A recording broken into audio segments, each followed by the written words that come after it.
Hello my people, good morning, good afternoon, good evening, depending from where you're watching from. Welcome to my YouTube channel, Africanized Reporters. In today's news, we're talking about Dino Melaye.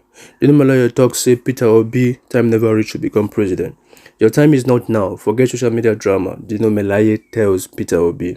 Former lawmaker representing Kogi West Senatorial District, Dino Melaye has told Peter Obi of Labour Party to put aside his presidential ambition. According to Melaye, it is not Obi's time. Melaye made the appeal in a video shared on his Facebook page on Friday. The former lawmaker said while Obi was indeed a good product, the time was not right for him to actualize his presidential ambition, adding that the People Democratic Party (PDP) presidential candidate Atiku Abubakar fits the bill more.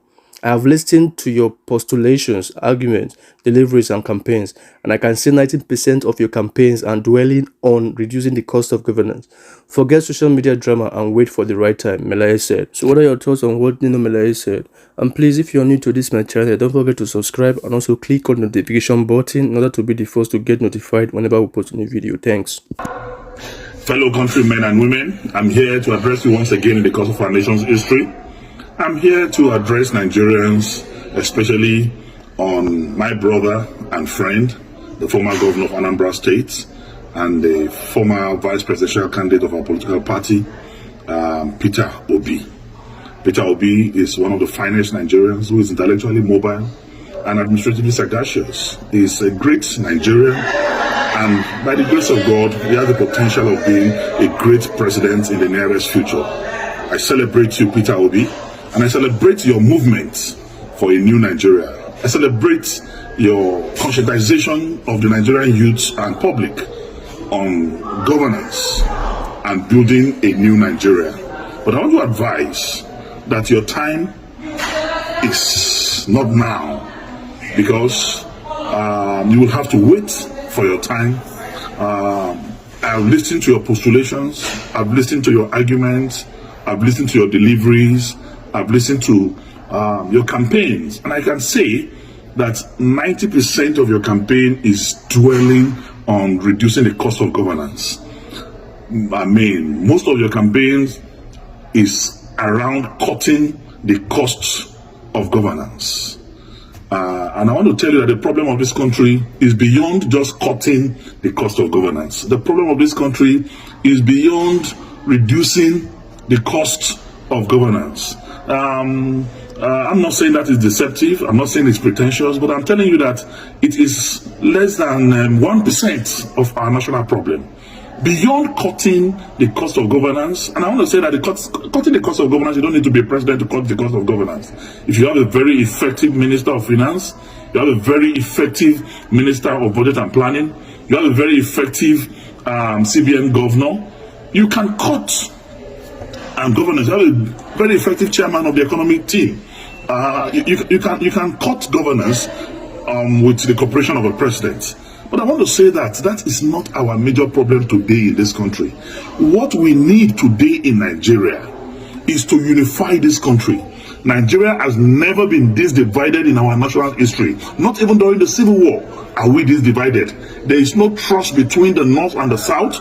There's no trust between the East and the North. There's no trust between the West and the South and the Southeast. So we need one character who have the capacity and capability to unite us together as a nation first, because we need to first believe in ourselves as people. We need to believe in our unity. We need to believe in our togetherness even before we can make progress, because without unity there can be no peace, and without peace there can be no development. So first we need a unifier.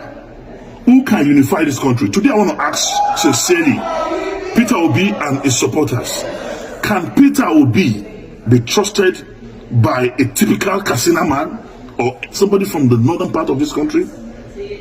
Can he be trusted as an Igbo man by Middle Belters, by core northerners?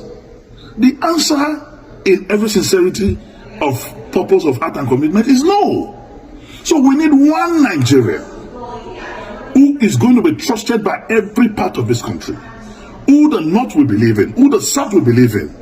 And that person, without blinking my eyes, is Atiku Abubakar, who, when it was dangerous for any learner to talk about the issue of devolution of powers, when it was dangerous for any Northerner to talk about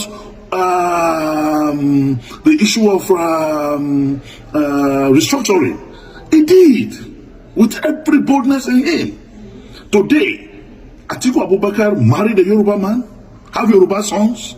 Atiku Abubakar married Igbo woman, he have Igbo children. Atiku Abubakar married Hausa woman, he has Hausa children. Married a Fulani woman, he has Fulani children. He's a pan-Nigerian, he's a true African Nigerian man.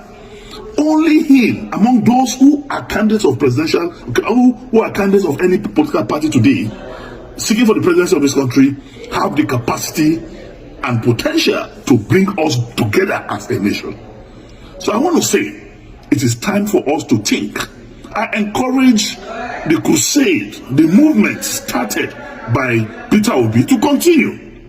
Move from campus to campus, move from community to community, move from one progressive group and organization from this country to another, to campaign for the new Nigeria that is to come, and be part of the movement of Atiku Abubakar to rebuild, to restructure, to reorganize, and reboot Nigeria as a country.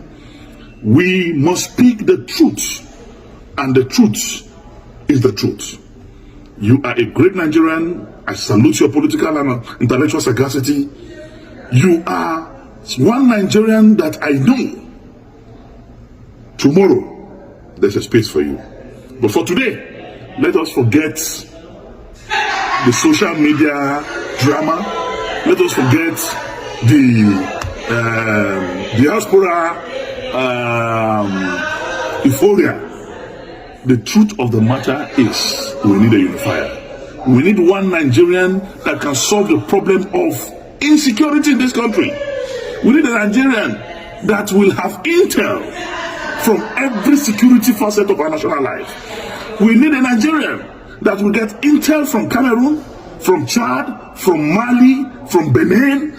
We need a Nigerian that have that capacity to solve the problem of Boko Haram, banditry, and kidnapping, because he has intel and connection with the security network in the South African region.